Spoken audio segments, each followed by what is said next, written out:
Video देखने से पहले चैनल को सब्सक्राइब करना ना भूलें। गांधी जी की फिल्में 1000 वर्ष के लिए की जाएगी सुरक्षित। गांधी जी फिल्म फाउंडेशन द्वारा PIQL टेक्नोलॉजी नॉर्वे के सहयोग से गांधी जी के जीवन पर आधारित फिल्मों को लंबे समय तक सुरक्षित करने के लिए आधुनिक तकनीक की सहायता से प्रिजर्व किया जाएगा। पिछले वर्ष गांधी फिल्म फाउंडेशन और PIQL टेक्नोलॉजी नॉर्वे द्वारा इस संबंध में आधिकारिक घोषणा की गई थी। गांधी जयंती के शुभ अवसर पर मणि भवन स्थित गांधी फिल्म फाउंडेशन के कार्यालय में आयोजित एक विशेष कार्यक्रम में PIQL टेक्नोलॉजी नॉर्वे के रमेश बजाज के द्वारा Nitin Poddar chairman Gandhi film foundation को प्रिजर्व करके जो डॉक्यूमेंट्री फिल्में आधिकारिक तौर पर सुपुर्द की गई। इस अवसर पर Ujjwal Nirgudkar trustee Gandhi film foundation, Subhash Jaykar trustee Gandhi film foundation के साथ अन्य मुख्य अधिकारी उपस्थित रहे। देखिए मणि भवन से हमारी यह exclusive report.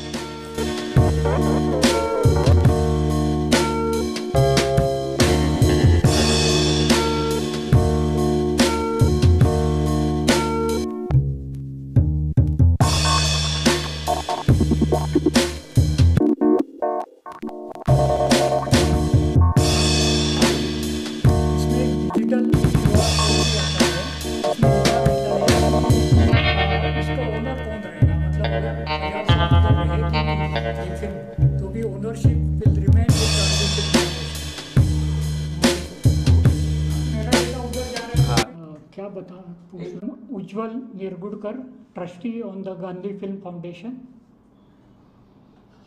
I am Ramesh Bajaj, representing Pickle AS from Norway.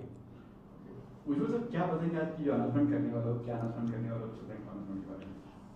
वो ये लाना है वो डब्बा। वो करते हैं बाद में, पहले हम बात कर लेते हैं। सर स्टार्टिंग से पूरा ओके सेकंड सर, आज हिंदी में ना? क्या Hindi English water you comfortable? Comfortable English Hindi English English Hindi and English ठीक है। I am very happy that एक मिनट ना cut Ujjwal Nirgudkar trustee on the Gandhi film foundation. आज मुझे बहुत खुशी हो रही है कि गांधी फिल्म फाउंडेशन की 2 फिल्में PIQL टेक्नोलॉजी से 1000 साल के लिए जतन हो रही है। ये भारत में पहली दफ़ा हो रहा है कि कोई ऑडियो विजुअल फिल्म का जतन नॉर्वे की PIQL टेक्नोलॉजी से हो रहा है। मैं खुद फिल्म इंडस्ट्री से 40 साल से जुड़ा हुआ हूँ, तंत्रज्ञान क्षेत्र में काम कर रहा हूँ। एक जॉइंट अनाउंसमेंट किया था गांधी फिल्म फाउंडेशन और पिकल नॉर्वे से कि इसका जतन ये नई टेक्नोलॉजी से होगा। गए साल में कोरोना पैंडेमिक की वजह से थोड़ा डिले हो गया और आज मुझे बहुत खुशी हो रही है कि ये जो फिल्म है जो जतन की हुई है वो आज पिकल के जो रिप्रेजेंटेटिव है रमेश बजाज जी, इनके हाथ से chairman Gandhi film foundation Nitin Poddar साहब को दी गई। और मुझे इसकी बहुत खुशी है कि मैं जो इतने साल टेक्नोलॉजी क्षेत्र में काम कर रहा हूँ, तो एक मौका ऐसा भी आया कि गांधी जी की फिल्मों का जतन करने का मुझे एक सौभाग्य प्राप्त हुआ है, वो प्रोजेक्ट में काम करने का। रमेश बजाज जी, थोड़ा सा टेक्नोलॉजी के बारे में बताइए, किस तरह से ये टेक्नोलॉजी वर्क करती है और कितना लंबे समय तक technology I mean let him do the marketing and other. मैं बाद में एक टेक्नोलॉजी पे बोल। पिकल कंपनी नॉर्वे की है जिन्होंने ये मोनोपोलिस्टिक टेक्नोलॉजी डेवलप की है और इस टेक्नोलॉजी को वर्ल्ड ओवर में एक्सेप्ट किया गया है। जर्मनी से सीमेंस के 100 बरस की पूरी धरोहर उन्होंने कैप्चर की है। इटली से रोम की जो वेटिकन है उसको पूरा इन्होंने पिकल की टेक्नोलॉजी के माध्यम से पिकल फिल्म में कैप्चर करके 1000 बरस के लिए इसका स्टोर एकदम अच्छी तरह से कर लेंगे। तो इस तरीके से हर एक कंट्री में, जैसे ब्राज़ील के पेले के बारे में उन्होंने ये पूरी पेले की डेटा रखी हुई है, ताकि ये सब डेटा जो है उनके आने वाली पीढ़ियों को वो प्रोत्साहित कर सके। तो पिकल की जो टेक्नोलॉजी है ये कोई प्रूवन टेक्नोलॉजी, अगर वो कहते हैं कि 1000 बरस तक हम आपको गारंटी देते हैं कि आपकी डेटा को कुछ नहीं होगा, तो साइंटिफिकली उन्होंने वो स्टडी करके उसके बाद ये स्टेटमेंट जारी किया आपका। तो भारत में आने से हमारे पीढ़ियों को, हमारे जो इतने कल्चरली और हमारे जो इतने अच्छे लीडर्स हैं गांधी जी के बारे में, अगर हम उनकी पूरी डेटा को बरोबर प्रिजर्व नहीं करेंगे तो हमारी पीढ़ियां कैसे उनसे इंस्पायर होंगी। आज कोई पूछेगा दादाजी आपने गांधी जी को देखा था, तो देखो आज पिकल फिल्म में पूरी उनकी है, आप देख सकते हो, he was there in flesh and blood. कोई कहते हैं दादाजी के God of cricket Sachin Tendulkar ने भारत में जन्म लिया था, हाँ तो उसके बारे में अगर प्रिजर्व किया है तो उसको बताएगा और उसको प्रेरित होगा कि वाह ऐसे हमारे पूरे आइकॉनिक पर्सनालिटीज़ थे। तो ये टेक्नोलॉजी बहुत ज़रूरी है इवन मोनेटाइज करने के लिए। आज 200 बरस की हमारी पूरी जुडिशरी की डेटा है, उसको अगर हम बरोबर नहीं रखेंगे तो जुडिशरी भी उसको किस तरीके से जजमेंट्स देगी। तो ये जो डेटा है सब में लागू होगी, पेपर की डेटा हो, म्यूज़िक की डेटा हो, फिल्मों की डेटा हो, किसी भी तरह की डेटा हो। अभी जैसे हमारे मोदी साहब ने बात किया, प्राइम मिनिस्टर मोदी जी ने अपने अजंता एलोरा की एक पेंटिंग के बारे में, तो उस पेंटिंग को हाई रेजोल्यूशन कैमरा से डिजिटाइज करके उसको नॉर्वे में प्रिजर्व कर दिया गया। अभी हाल ही में हमने अपना ताजमहल के बारे में, भीम बेटा के बारे में, धोलावीरा के बारे में पूरा डेटा कैप्चर करके उसको महीना पहले हमारे एम्बेसडर हैं, इंडिया के एम्बेसडर नॉर्वे में, उन्होंने जाके नॉर्वे की जो जहाँ पे ये वॉल्ट है उसको बोलते हैं archive, Arctic world archive, Arctic circle के बाजू में एक जगह है स्वालबार्ड, वहाँ पे 100 मीटर डीप अंदर में एक बंद हुई कोल माइन में उसको वॉल्ट कन्वर्ट करके ये सब डेटा वहाँ पे स्टोर किया जाता है। इस टेक्नोलॉजी के बारे में थोड़ा और बताएंगे कि किस तरह ये काम करती है?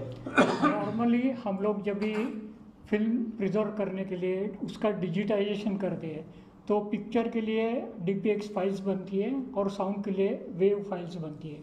अभी ये जो फाइल्स है डिजिटल फाइल्स, वो एक ब्लैक एंड वाइट फिल्म में लिखी जाती है डिजिटल टेक्नोलॉजी की तरह से। तो मतलब वो फाइल्स 1 and 0 बाइनरी सिस्टम जिसको हम लोग बोलते हैं, कंप्यूटर में जो लैंग्वेज चलती है वैसे बाइनरी सिस्टम से लिखी जाती है, और वो बाइनरी सिस्टम से लिखी जाने की वजह से वो एक परमानेंट रिकॉर्ड हो जाता है, डिजिटल रिकॉर्ड वो फिल्म के ऊपर। और ये जो फिल्म है उसका उधर जो लैबोरेटरीज है उन्होंने स्टडी किया है कि ये कितने साल तक अच्छा रहेगी। तो 2 स्टडीज़ हुआ है, अगर 20 डिग्री सेंटीग्रेड टेम्परेचर और 50% रिलेटिव ह्यूमिडिटी रहेगी तो वो 1000 साल के लिए रहेगी। और अभी जैसे साहब ने बताया कि जो आर्कटिक वर्ल्ड आर्काइव जहाँ पे सब जीरो मतलब 0 डिग्री से कम टेम्परेचर रहता है और 50% रिलेटिव ह्यूमिडिटी रहेगी, तो वहाँ पे 2000 साल के लिए उसका टेस्टिंग हुआ है कि 2000 साल तक वो अच्छी रहेंगी। और ये जो चीज़ है वो अभी लिखने के लिए जो मशीन्स है वो अभी नॉर्वे में है, और जो रीडिंग के लिए है वो जो रीडर है पिकल का वो अभी इंडिया में दिल्ली में अवेलेबल है। बट बहुत जल्द वो जो लिखने वाली मशीन भी इंडिया में अवेलेबल होगी, और इसका उपयोग खाली एंटरटेनमेंट के लिए नहीं होगा। तो जितना भी डिजिटल डेटा होगा, whether it is like data from finance, data from legal, data from historical data, all these things we can preserve it for long term, minimum 1000 years. So this is a unique technology, and I'm really happy as a trustee of Gandhi Film Foundation that we have used this technology to preserve Gandhiji's 2 important films, and very soon other films also will be preserved through this technology.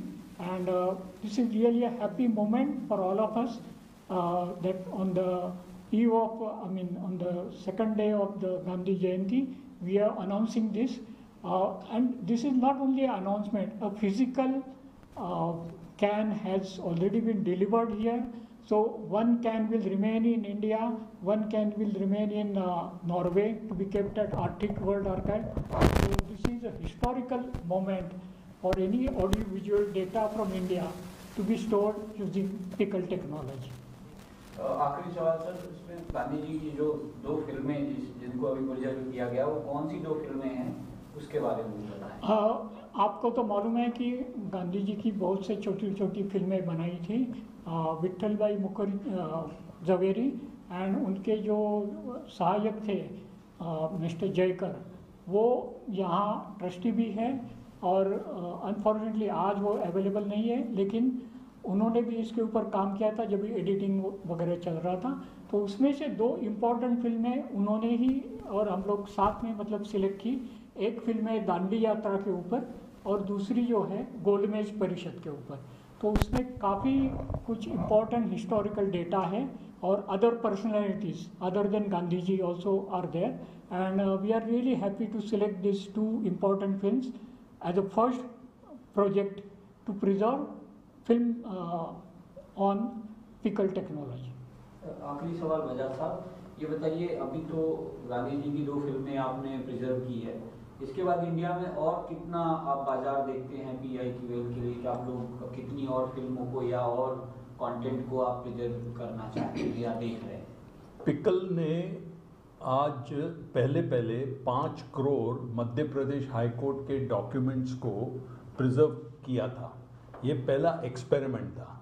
इसके बाद अजंता एलोरा की जो painting थी उसको high resolution camera से digitise करके फिर उसको प्रिजर्व किया। अभी हमारी कंपनी जो है आर्कियोलॉजिकल सर्वे ऑफ इंडिया के माध्यम से 6 महीने से मैसूर की उनकी ऑफिस में उनके पूरे रिकॉर्ड्स को डिजिटाइज करती है। तो उसमें से ताजमहल, भीमबेटा, धोलावीरा के बारे में आज उसको हमने वहाँ पे आर्काइव आर्कटिक वर्ल्ड आर्काइव में प्रिजर्व कर लिया। तो ये टेक्नोलॉजी से हमें मोनेटाइजेशन वैल्यू भी आएगी। आज समझो मैं शोले फिल्म की डिजिटाइज कर लेता हूँ, उसको प्रिजर्व कर लेता हूँ, 50-500 बरस के बाद में जो रमेश सिप्पी साहब के जो फैमिली के मेंबर्स होंगे तो उनकी जो फिल्म की डेटा है कोई भी चैनल लेगा तो उसको भी 2 पैसे देना पड़ेगा, क्योंकि ये एक वैल्यूएबल चीज़ हो गई। डेटा को अगर आप प्रिजर्व नहीं करोगे तो उसकी वैल्यू ख़त्म हो जाएगी। आज बरोबर जुडिशियल जजमेंट भी अगर उसको बरोबर नहीं प्रिजर्व किया गया तो जजमेंट भी आपका बरोबर नहीं होगा। तो records have to be maintained properly. Judicial हो, म्यूज़िक टी सीरीज़ की जैसे इतनी उसकी म्यूज़िकल बैंक है, वो अगर उसको नहीं बरोबर प्रिजर्व करोगे तो कैसे चलेगा। आज मैंने 50 बार देखी हुई है मुगले आजम, हर बार मैं देखता हूँ उसमें स्क्रैचेस हैं, डिस्कलरेशन होता है, ये वो। अगर उसको बरोबर प्रिजर्व किया गया होता तो मज़ा भी आता देखने के लिए और चैनल को भी 2 पैसा मिलता कि भाई मुझे भी ये दिखाने में, अपने दर्शकों को दिखाने में 2 पैसा मिलता ही है। लेकिन बस अब यहाँ सवाल होता है कि 500 साल बाद जब लोग देखेंगे तो उसमें कुछ नहीं जैसा था वैसे दिखेगा या फिर उसमें कुछ, क्योंकि टेक्नोलॉजी और बढ़ चुकी होगी, टेक्नोलॉजी और आगे। ये टेक्नोलॉजी से नहीं, आप इस फिल्म के मीडियम को वायरस डाल सकते हो, नहीं उसको आप छेड़छाड़ कर सकते हो। एक बार उसमें गई ये data, it is based on Kodak film. Kodak film के ऊपर एक स्पेशलाइज्ड कोटिंग है जिससे एक बार इसमें डेटा गई तो वो परमानेंट हो जाती है। तो इसको कोई भी छेड़छाड़ नहीं कर सकता है, वायरस नहीं लग सकता है। और या इनकी ऊपर स्टडीज़ की गई है, जैसे सन के सोलर फ्लेयर्स होते हैं तो उसको भी इन्होंने ये फिल्म को एक्सपोज किया, उससे भी डेटा को कुछ नुकसान नहीं हुआ, कोई भी डेटा का लॉस नहीं हुआ। तो हम जब कहते हैं कि 1000 बरस, तो वो एक साइंटिफिकली उसका एक्सपेरिमेंट करने के बाद में ये फिगर दिया गया। लेकिन उस वक्त टेक्नोलॉजी और अलग होगी, कुछ एकदम चेंज होगी वहाँ पे, पता नहीं क्या होगा वहाँ पे। परफेक्ट सवाल। जो सॉफ्टवेयर से ये डेटा को उस फिल्म में डाला गया, वो सॉफ्टवेयर को भी डाला जाता है, तो 500 बरस के बाद में वो सॉफ्टवेयर जो है, कंप्यूटर तो उसको पढ़ पाएगा, तो वो सॉफ्टवेयर को भी प्रिजर्व किया जाता है। तो वो भी बहुत ज़रूरी है, क्योंकि सॉफ्टवेयर तो आगे बढ़ता ही जाएगा। तो इसको आप सॉफ्टवेयर, जिस सॉफ्टवेयर से ये डेटा को उस फिल्म में प्रिजर्व किया गया है, वो सॉफ्टवेयर भी है इसके अंदर, तो आपका सॉफ्टवेयर भी लॉस नहीं होता है। ओके, यहाँ पे आता है बात पैसों की, कितने कुछ फीस वगैरह है, कुछ ऐसा डेटा का भी 500 की इतना फीस होगी, 1000 की इतनी, ऐसा होता है कुछ? आज ऐसा है, देखो हर एक मार्केट का अपना अपना कैपेसिटी होती है उसको कॉस्ट को अब्जॉर्ब करने की। आज आप नवी दवाई डालते हो अमेरिका में, अमेरिका $10 से वो दवाई खरीद सकता है। वही दवाई अगर आप बॉम्बे इंडिया में डालोगे तो हम 100 रुपये से ज़्यादा में नहीं खरीद पाएंगे। तो हर एक मार्केट का उनको सोचना पड़ता है कि ये मार्केट में हमें ये मिलेगा और ये मार्केट में हमें ये मिलेगा। तो अभी तक इंडिया के बारे में हम लोग उनसे बातें कर रहे हैं कि देखो भैया, इंडिया की जो मार्केट है उसकी जो एक यूनिकनेस है उसको आप मद्देनजर रख के सेम प्राइसिंग नहीं कर सकते हो। तो they are working on it कि भाई किस तरीके से हम ये मार्केट के लिए ऑप्टिमम प्राइसिंग का बात करके हम इस मार्केट में आ सकें, क्योंकि इसके बारे में किसी ने उनको बताया नहीं था। तो उज्ज्वल जी ने और हमने उनसे बात की कि भाई देखो, हमारी इंडिया की मार्केट वो अलग मार्केट है, यहाँ पे वॉल्यूम इतना है कि पूछो ही नहीं। तो और ये जो फिल्म है ये अभी कॉम्प्लीमेंट्री बेसिस पे हुई है, तो यहाँ पे तो कोई प्राइस टैग नहीं है। आज जो देखो तो गांधी, हाँ, गांधी जी, हाँ, ऐसे अम्बेडकर जी की फिल्म बनी है, हाँ, ऐसी फिल्म बनी है कहीं कहीं, बहुत सारी। तो क्या है, हमें उसका उपयोग क्या है उसको भी मद्दे रखना है कि पैसा तो खर्चा भले होगा, गवर्नमेंट का भी होगा, मगर उपयोग क्या है उसका, किसके लिए उपयोग है। एजुकेशनल के लिए उपयोग है तो हम उसको बोल सकते हैं कि आपने प्रॉफिट करना है, मगर इतना प्रॉफिट नहीं करना है, क्योंकि आपको जो दूसरे तरीके से बेनिफिट मिलेगा वो उसका आप वैल्यू नहीं लगा सकते हो। लास्ट में कुछ कहेंगे दर्शकों से? दिस इज एक तो ये बहुत ऐतिहासिक दिवस है कि पहली दफ़ा audio visual film pickle technology से प्रिजर्व की गई है भारत में। तो मुझे लगता है कि इससे एक नई टेक्नोलॉजी का उदय हो रहा है भारत में, और इससे बहुत लोगों को, केवल फिल्म इंडस्ट्री नहीं, जितने भी लोग डेटा प्रिजर्व करना चाहते हैं, वो इधर इकोनॉमिकल, फाइनेंशियल, लीगल, वो सबको इसका फ़ायदा होगा भविष्य में।